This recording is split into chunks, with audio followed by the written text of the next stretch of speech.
저희 이식 환자와 약물 복용에 관련해서 장기센터 유기현생이 첫 번째 강의 시작하겠습니다. 안녕하세요. 저는 장기이식센터 이식 전임이고요. 제 얼굴은 아마 처음 보신 것 같아요. 그죠? 사람이 굉장히 많이 찾았는데 아직 초반이고 점심시간이라서 아직 다 못 오신 것 같아요. 우선은 약물, 저랑 같이 하실 강좌 내용은요. 약과 관련된 내용이에요.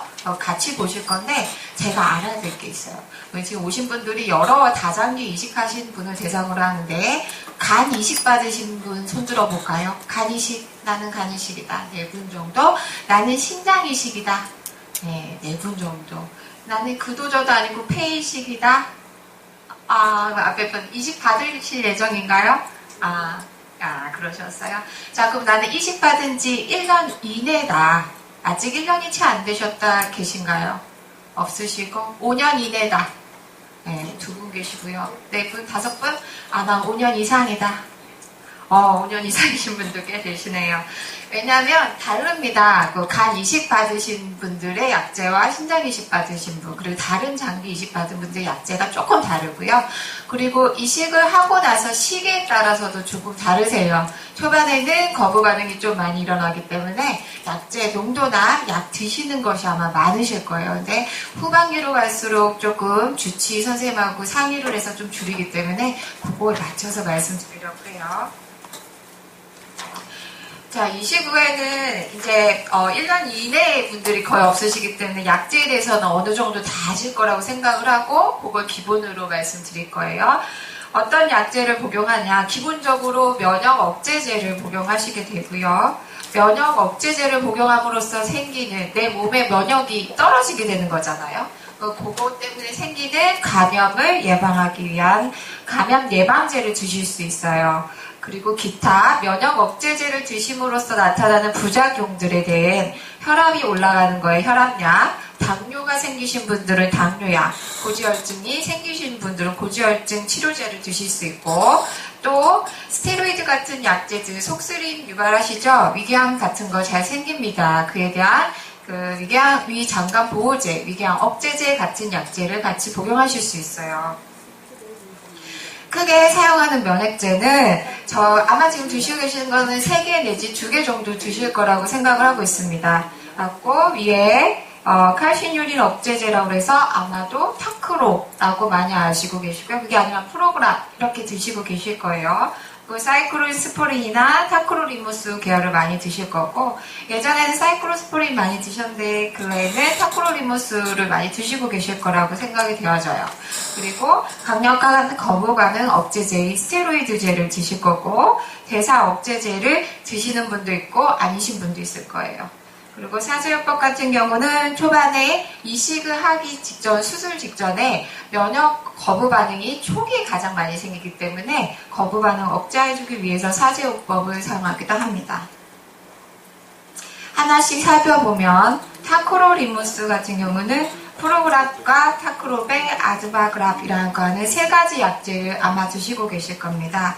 이 약제가 제일 중요한 거는 약제 복용 시간이에요. 맞고 항상 꼭 공복에 드시라고 말씀을 드릴 거예요. 그리고 이 이유는 약제가 음식물, 그러니까 위산과 상호작용을 하기 때문에 같이 드시게 되면 약물 농도가 원하는 만큼 나오지 않게 됩니다.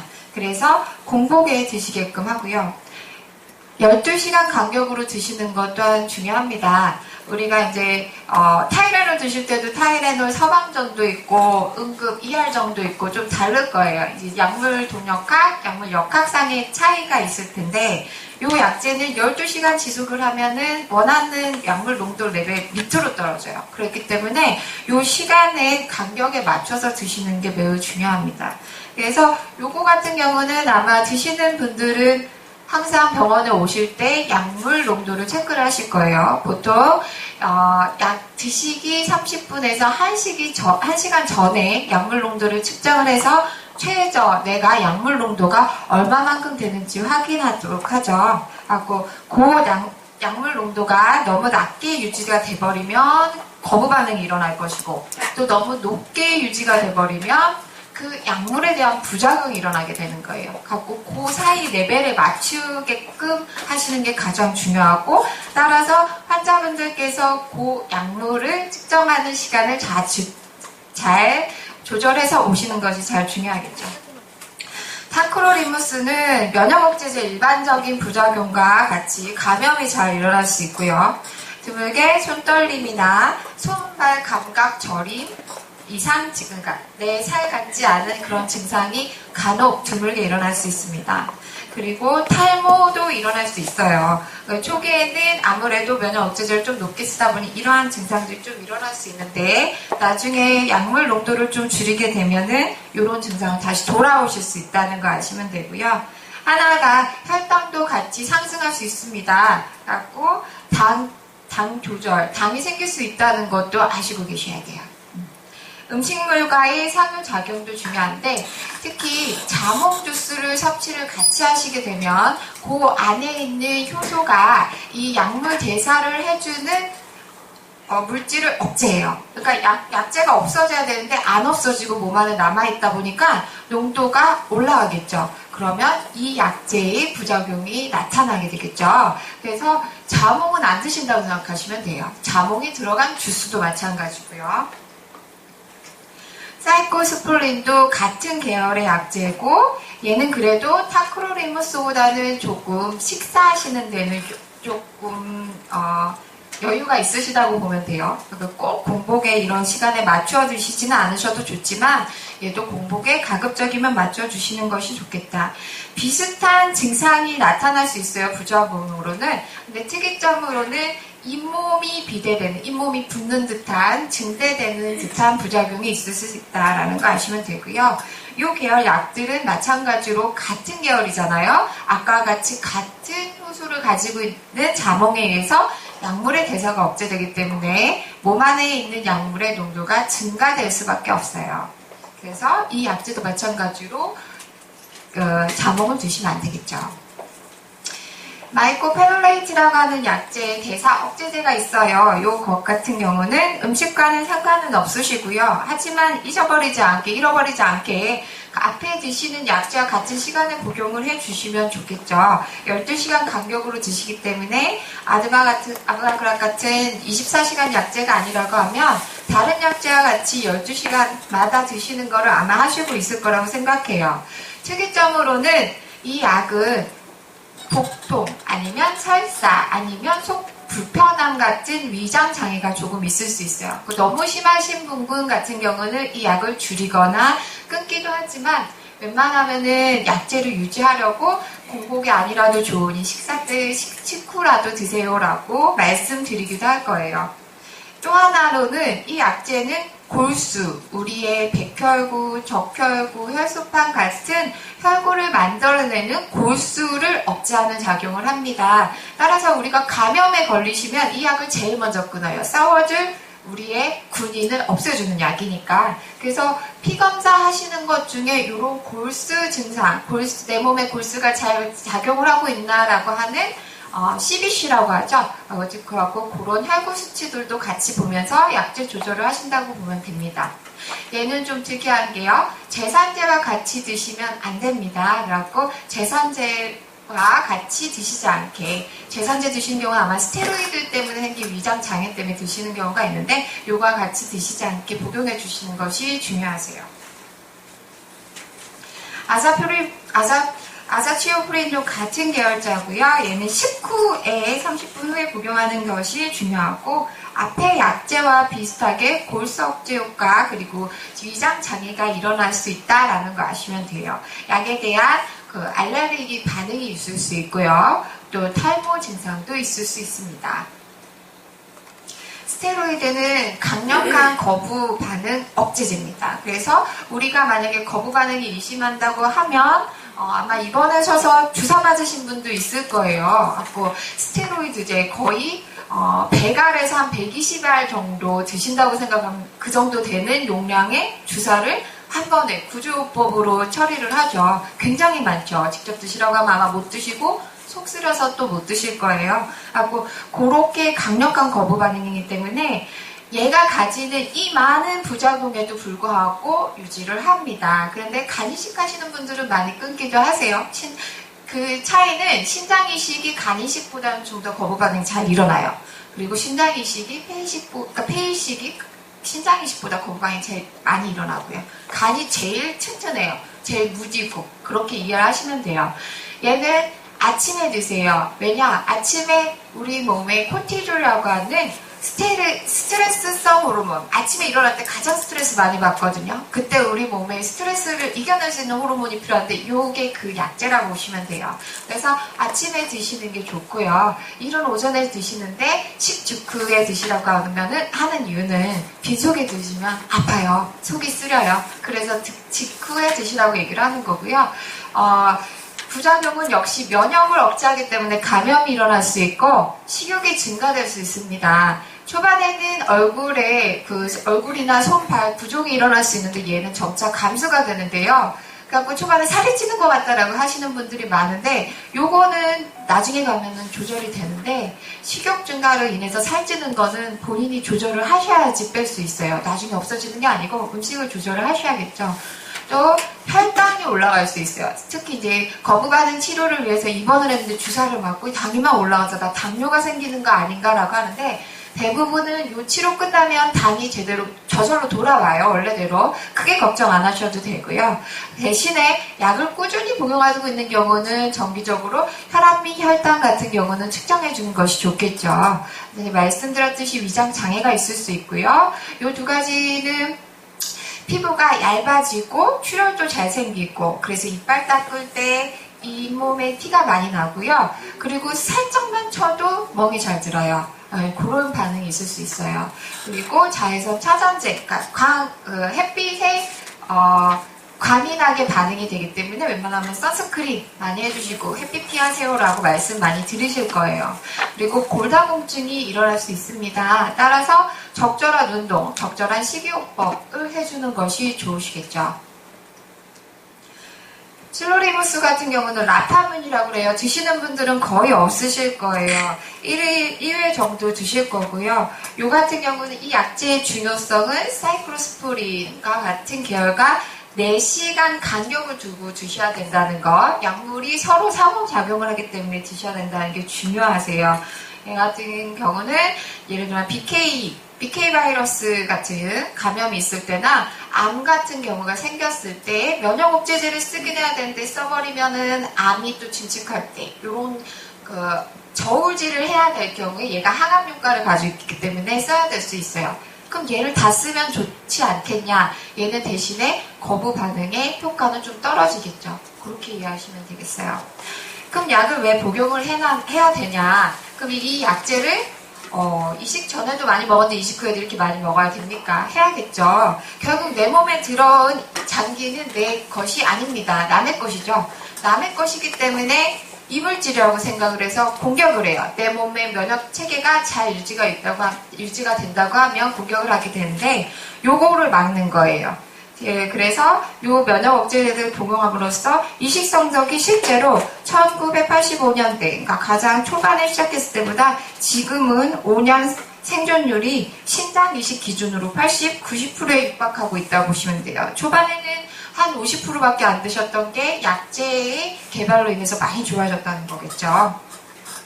정말 나빠질까? 약 안 드시면 정말 나빠질까? 이거를 사실 연구를 하려고 하면 안 드신 군과 드신 군 이렇게 나눠서 해야 되는데 안 드신 군은 정말 나빠지기 때문에 실제로 할 수는 없고요. 정말 초반에, 그러니까 초기에 면역 억제제가 덜 사용되고 적게 사용됐을 때와 비교를 하면 확실히 드신 것이 거부 반응이 적게 일어나고요. 그리고 일반적으로도 환자분들 중에서 약제 안 드시고 오신 분들 대부분 거부 반응 오신 분들은 한 40% 정도가 약제 잘 안 드신 경우에 일어나게 되세요. 갖고 약제를 꼬박꼬박 잘 드시라고 말씀을 드립니다. 그러면 이렇게 좋은 것 같은데 많이 복용을 할까요? 그건 아니겠죠. 어느 만큼만 복용하실 거냐면요. 웬만하면 적게 복용을 할 건데 거부 반응이 안 일어날 만큼만 복용하신다고 생각하면 돼요. 약이든 뭐든 많이 먹으면 사실 좋지 않은 거 알고 있습니다. 하지만 그 약제의 효과를 보려고 하는 거잖아요. 우리가 이 약재를 먹는 이유는 거부 반응을 일으키지 않기 위해서예요. 딱 그 정도만 드신다라고 생각을 하면 될 거예요. 자, 그러면은 약재 막 이렇게 설명을 드리는데 사실은 환자분들이나 보호자분들이 아시고 싶은 거는 이런 약 일일이 설명을 듣고 싶으신 게 아닐 거예요. 실제 생활에서 어떻게 먹어야 되는지, 어떻게 조절해야 되는지가 궁금하실 건데 어떻게 먹어야 될까, 어떻게 해야 될까 제가 한번 여쭤보고 그 질문에 대한 답을 준비를 해봤어요. 네, 미리 설문조사를 했었어요. 그래서 이제 가장 흔한 질문부터 볼게요. 약물을 복용하는데 잊어버렸다. 어떻게 해야 되나? 잊어버렸다. 드셔야 됩니다. 생각이 났어요. 어머, 내가 까먹었네. 그 즉시 복용을 합니다. 자, 이해되셨죠? 그 즉시 복용을 하는데요. 내가 다음번 약물, 그러니까 아침에 8시에 드셔야 됐는데 내가 까먹었네 하고 생각해보니 저녁 6시예요. 근데 저녁 8시에 또 약을 드실 거란 말이에요. 그러면 그때는 다음번 약물 드시면 돼요. 나 하나 놓쳤으니 큰일이네. 어떡하지? 이렇게 생각하고 2개를 먹어야겠다라고 하시면 안 돼요. 이 약재는 제가 말씀드렸듯이 한 번에 많이 먹어서 약물 농도가 올라가면 그에 대한 부작용이 많이 올라간다는 거예요. 그러니까 면역 거부 반응이 안 일어나게끔만 유지하는 게 가장 중요하기 때문에 다음 시간에 약이 가깝다고 하면 그 다음 시간에 맞춰 드세요. 이해가 되셨죠? 네, 요거 중요합니다. 그리고 놓쳤다라고 했을 때 내가 잘 안 먹었어요. 내가 이번 주에는 바빠서 못 먹었어요. 자, 담당 주치 선생님께 말씀드리기 혼날까봐 무섭죠. 하지만 말씀드려야 돼요. 왜냐? 우리는 약물 농도만 봐요. 농도가 낮아요. 약물을 올려요. 그러면 환자분들은 그거 얘기 안 하시고 내가 안 먹었기 때문에 낮은 건데 의사가 생각하기로는 다 드셨는데도 안 올라갔다고 생각을 해요. 올린단 말이에요. 그러니까 정확한 정보를 주시는 게 중요하세요. 이해가 되셨죠? 약물 잊어버렸을 때 어떻게 하자고요? 즉시 드신다. 가까이 있으면 가까운 시간으로 해서 드시는 게 중요하세요. 한 번에 2배 드시는 거 아닙니다. 자, 농도 검사는 왜 해야 되나? 다들 500ml, 500ml 이렇게 드시면 되고 200ml, 200ml 드시면 좋겠죠. 근데 틀려요. 우리 술 드실 때 어떤 분은 술 한 병 먹어도 멀쩡한데 어떤 분은 술 한 잔 드셔도 취하세요. 그쵸? 내 몸에 들어왔을 때 혈중 농도도 똑같이 한 잔 한 잔 드려도 어떤 분은 혈중 농도가 낮으신 분도 있고 올라가시는 분도 있어요. 서로 각자 달라요. 술에 대한 반응이 다르듯이 약에 대한 반응도 다릅니다. 그래서 매번 개개인별로 검사를 할 수밖에 없어요. 그리고 또 오늘은 술이 또 잘 받았는데 어떤 날은 또 되게 안 받아요. 그렇죠? 그러니까 사람의 몸도 시기별로 상황별로 다르기 때문에 검사는 나는 한 번 했으면 됐지 거의 비슷한 것 같은데 왜 해야 되나 생각하지 마시고 오실 때마다 체크한다는 거는 중요한 약재고 올라가도 안 되고 내려가도 안 되기 때문에 그 상황별로 맞춰서 드셔야 된다고 생각하면 됩니다. 제가 말씀드린 거죠. 체질이 다르기 때문에 약물 운반, 대사의 유전자에 대한 차이 때문에 약물 용량이 다르고 또 식사하시는 것도 다른데 고지방 음식을 드시면 고기 먹으면 배가 든든해요. 왜냐? 소화가 늦게 되거든요. 위에 머무르는 시간이 많아요. 그렇기 때문에 약도 소화가 흡수가 더딥니다. 이해가 되셨죠? 먹는 습관도 다르기 때문에 약물 농도 또한 달라지는 거예요. 이런 것 때문에 검사가 필요하겠다라고 생각합니다. 그러므로 내가 남보다 더 많이 먹는 거는 더 나빠서인가? 그건 아니에요. 똑같은 양을 먹어도 다르기 때문에 똑같은 농도를 유지하기 위해서 사람마다 필요한 용량이 다릅니다. 그렇게 이해하시면 돼요.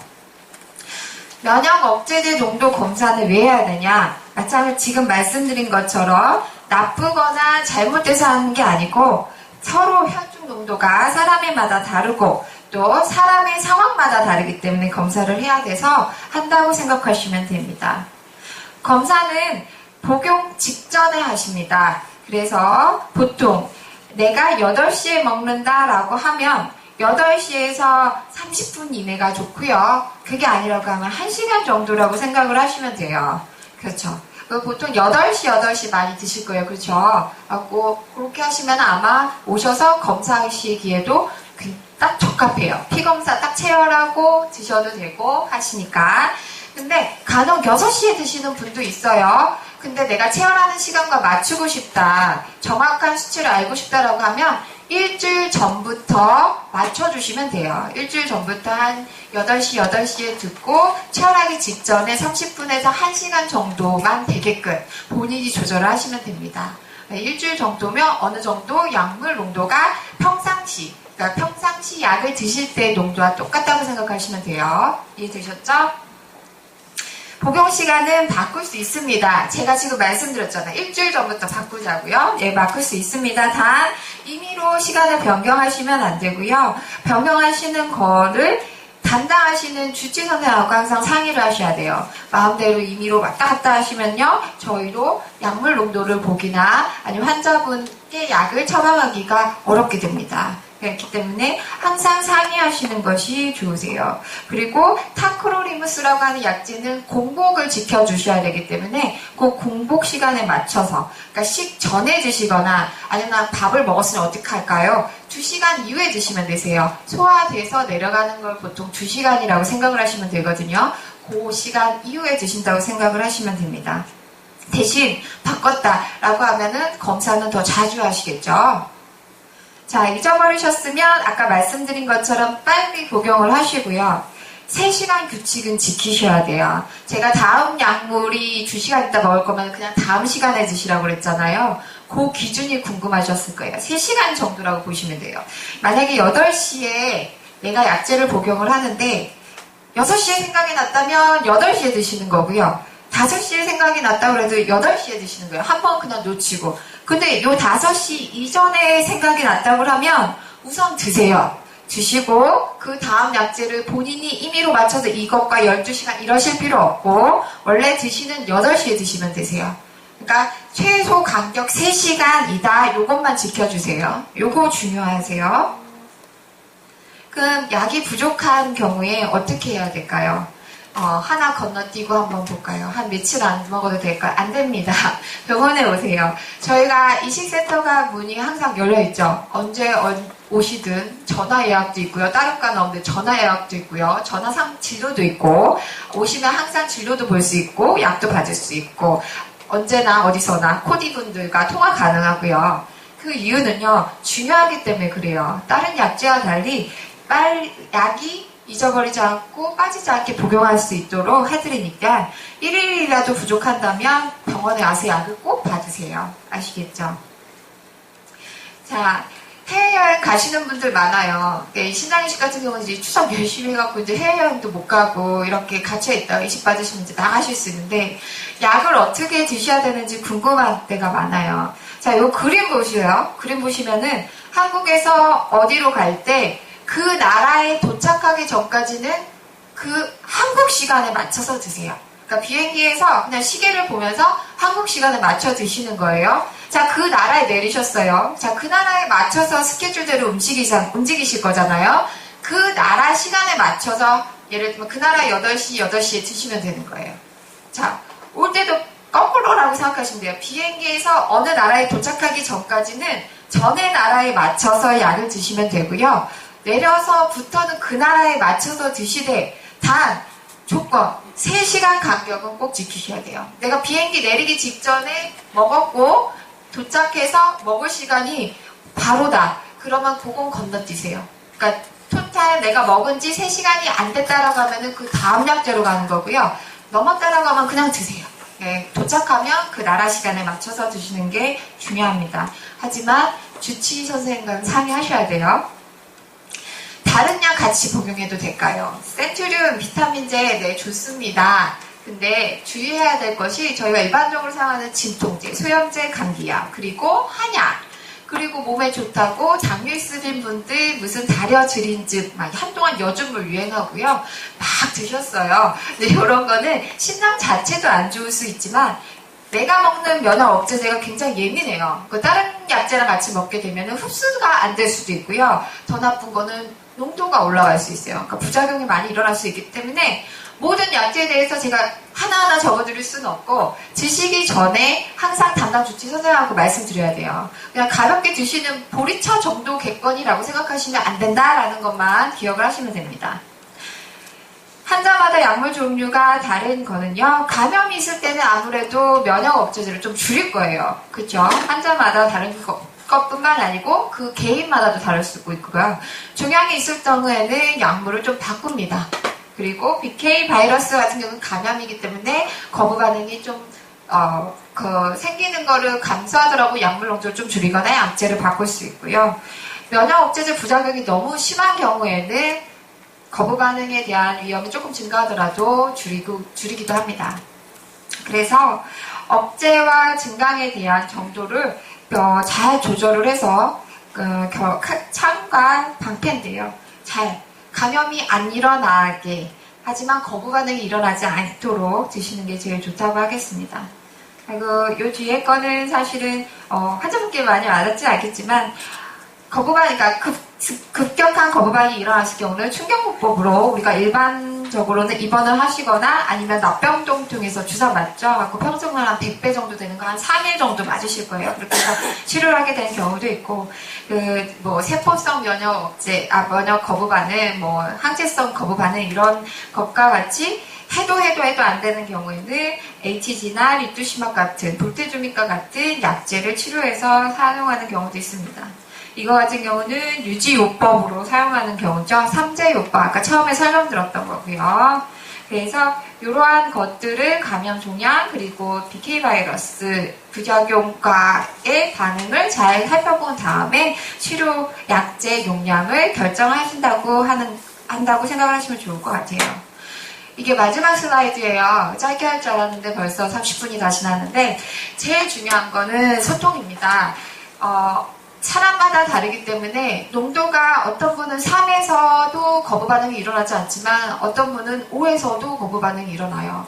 환자분과 계속 거듭된 만남을 할수록 환자분을 자주 볼수록 주치의도 환자분에 대한 파악이나 그리고 같이 어떻게 이끌어가겠다, 도움을 줄 수 있겠다라는 생각을 많이 갖게 돼요. 그렇기 때문에 많이 알려주시고 주치의 선생님도 많이 괴롭혀 주셔야 돼요. 그러니까 내가 이런데 이렇게 얘기를 하셔야지 주치의 선생님도 1년이 지나고 오셔도 환자분 기억하고 이 환자가 이 약 때문에 부작용이 있었지 그래서 안 쓰고 이렇게 됩니다. 그러니까 제일 중요한 거는 담당하시는 주치의가 평생 같이 할 파트너라고 생각하시고 얘기하시는 게 가장 중요하고요. 언제든지 열려있기 때문에 장기센터 서슴없이 전화해 주시거나 찾아오셔서 여쭤봐 주시면 됩니다. 친구처럼 아셨죠? 그렇게 하시면 되고요. 또 궁금한 점 있으신가요? 네. 제가 귀가 안 좋아요. 조금만 크게 해주세요. 비행 감염은 아니고 원발성 감염성으로 되어 있긴 했거든요. 원발성 감염? 네, 감염성 감염도 있죠. 제가 솔론도를 좀 오래 먹더라고요. 솔론도요? 네. 솔론도가 감염이 있을 때 왠지 면역이 떨어질 것 같아서 적게 써야 될 것 같은데요. 네. 죄송합니다. 저는 비행 감염은 아니고 원발성 감염성 감염증이라는 병명이 있더라고요. 네네네. 그래서 제가 몇 개 발견해가지고 이제 그걸로 22번을 했거든요. 저희 병원 명이 아닌데 제가 찾아왔어요. 소란물을 먹다 보니 부작용이 생기더라고요. 교수님하고 상의도 많이 하긴 했는데 끊었다가 다시 먹으면 가거든요. 그래서 끊었다가 다시 먹으면 해도 괜찮은지 궁금하고 끊을 때 제가 10ml 먹다가 5ml로 끊다가 갑자기 끊게 됐어요. 이제 고관절이 아파가지고. 그러고 나서 부작용이 너무 심해서 교수님 다시 안 되겠다 5ml 또 했는데 근데 제가 이제 너무 무서워서 자꾸 내가 쏘거든요. 줄여달라고. 근데 지금 아주 안 줄여주시더라고요. 2.5ml 줄여드리면서 한번 여쭤보려고. 그것도 크게, 교수님은 뭐 크게 상관없다더라고. 5mm에서 끝난 것도 상관없다고 하는데 제가 불안했어요. 5mm에서 그냥 딱 끝? 네, 더 이상 안 줄여. 이렇게 바닥을 이렇게 좀 줄여도 보고, 이렇게 해갖고, 일주일에 한 번씩도 드셔보고 이렇게 하시고 싶은데. 네, 교수님은 그냥 끊어도 상관없다고 이렇게 말씀하시더라고요. 저는 2차 병원에서 했거든요. 너무 궁금하고 제가 찾아왔어요. 다시 드시게 되셨을 때가 뭐 간 수치가 오르거나 아니요, 그런 건 없는데, 있어요? 온몸에 간지가. 아, 너무 아파갖고, 그냥 안과, 이마트내과 정에 안다리봉 까가 없거든요. 이상이 없다고 나오더라고요. 그래서, 그 스테로이드를 끊는 방법은 다 사실은 병원마다 교수님별로 조금은 달라요. 류마티스 저희도 쓰지만 류마티스도 쓸 수 있고 다른 과에서도 많이 쓰는데 5mm가 마지노선이에요. 10mm에서는 툭 끊지는 않고요. 5mm에서는 끊을 수 있습니다. 대신에 어떤 분들은 5mm에서 너무 끊기가 힘드신 분들은 저길로 드셔가면서 끊으시는 분도 있고요. 하나씩 드셔가면서 끊는 분들이 있어요. 그 이유는 아까 잠깐 설명드렸는데 얘가 스트레스를 받을 때 나오는 스트레스를 이겨내는 호르몬이에요. 얘를 갑자기 끊게 됐을 때에는 내가 무기력하고 힘이 드시는 분이 간혹 있으면 그런 경우에는 격일로 아니면 조금씩 줄이는 경우도 있습니다. 그리고 아드바그라는 정으로 이제 바꿨던 시간 제가 교수님한테 바꿔달라고 했어요. 제가 저녁에 일을 하기 때문에 그 프로그램을 이제 어느 정도 먹다가 이제 바꿔도 된다는 시기가 왔더니 바꿔도 된다는 말씀 하시더라고요. 근데 이제 보통 1년 정도는 프로그램 드시는데 8개월쯤 돼가지고 일이 있어가지고 지금 다 바꿔도 된다고 해서 바꿨는데 꼭 그거 있잖아요. 아침에 제가 공복에 이렇게 먹거든요. 근데 공복에 먹다 보니까 소금도 때문에 진짜 이장이 쓸더라고요. 그래서 이제 아니 이장이 아프더라고요. 아, 위장이 쓸려서. 네, 그래서 이제 수분도를 교수님은 아직 물어보진 않았어요. 그러니까 아드바람증은 빈 속에 먹고 수분도는 열시장으로 밥을 먹잖아요.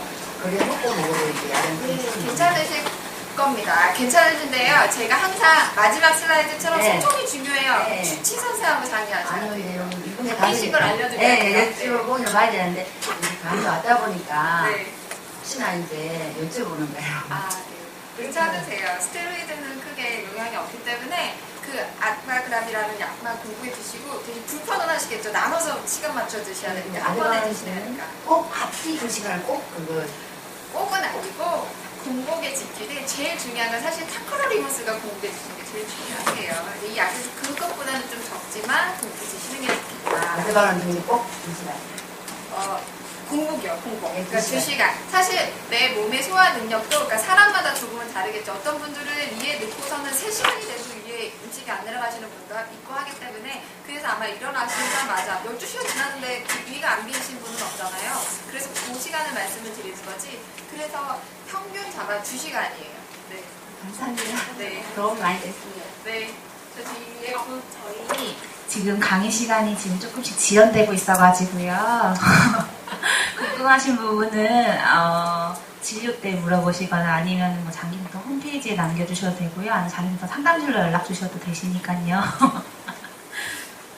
어떤 게 궁금하신가요? 간이식이면 제가 예. 말씀드리겠습니다. 간이식 환자분이세요? 나 콩팥인데.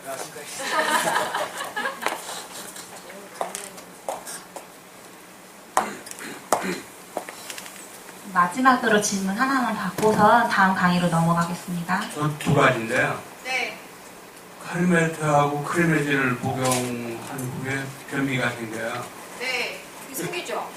변비가 생겨서 이제 설사할 경우에 먹는 약이 따로 있고 또 나오지 않을 때 먹는 약이 따로 있어요. 그게 반복되다 보니까 항문이 조금 문제가 생긴 것 같아요. 그래서 경우에 반복하고 또 하나는 카르메틴인가 크레메진인가 그게 그냥 뭐 신장 보호제하고 연질을 된 캡슐을 된 그걸 먹고 있거든요. 복용하고 있어요. 그 두 가지 꼭 복용해야 되나요? 약을 꼭 복용해야 되냐고 여쭤보시면 아마 주치 선생님이 아실 것 같아요. 네, 칼리메이트랑 크레메이트 하신 거 보면 이식 받으시고 어느 정도 10년 6개월 됐어요. 네, 약간 좀 진행이 조금 진행되신 것 같죠? 그 초반에는 그런 약 안 드시잖아요. 신장 기능이 워낙 잘 되니까. 그래서 진행되셨는데 그 칼리메이트는 신장 자체를 좋게 해주는 약이 아니고 신장이 나빠서 생기는 그 칼륨 혈중을 줄여주는 약이에요. 그러니까 그거는 식사 조절로 해서도 어느 정도 이루어질 수 있기 때문에 식사 조절을 어떻게 해야 돼요? 칼륨이 적게 들어간 음식을 섭취하는 예를 들면 채소, 그러니까 우리가 신장 이식 받기 전에 피해야 될 음식들을 안 드시는 게 좋고요. 그리고 크레메진 같은 경우는 만성신부전 3기, 4기 정도 진행된 환자분에서 드실 때에 말기로 가는 걸 조금 지연해준다라고 하는 보고가 있습니다. 정립된 거는 아니고요. 그렇기 때문에 아마 담당하시는 선생님께서 쓰셨을 가능성이 높아요. 근데 제가 정확하게, 제가 아까 그랬잖아요. 항상 주치 선생님과 친구처럼 괴롭히고 평생 같이 난 파트너로 아시라고 했던 거는 주치 선생님이 환자분은 굉장히 잘 아십니다. 생각보다. 그리고 주치 선생님하고 상의해 보시는 게 좋을 것 같아요. 저는 잠깐 환자분을 보고 약제에 그냥 일반적인 설명만 드리는 거지 왜 드셔야 되는지, 어떻게 드셔야 되는지, 정말 끊어도 되는지는 말씀드리기가 어려워요. 아시겠죠? 그리고 또 하나 변비 관계. 그거 어떻게 해? 변비는 가미성 대장 증후군을 갖고 계시는 분들 마찬가지인데 저도 설사 많이 하면 아파요. 변비 때문에 힘들다. 그러니까 우리가 이제 강박관념이 좀 있죠. 내가 하루에 한 번을 안 넣으면 큰일 나시는지 아시는데 3, 4일 안 넣어도 불편하지 않으시면은 괜찮으세요. 그리고 내가 불편해서 약을 먹지 않고 웬만하면은 아침에 찬물 복용하기, 아니면 운동하기, 아니면 배 따뜻하게 하기, 장운동 시켜주기 하는 것부터 시작하시는 게 좋을 것 같아요. 네, 그 보충 설명인데요. 보충 질문인데요. 제가 한 3시간 정도 걸을 때 보면 한 2시간 정도 걸으면은 항문이 삐죽 나오려고 그래요. 그러면은 의자에 앉아서 30분이고 앉아있으면 들어가요.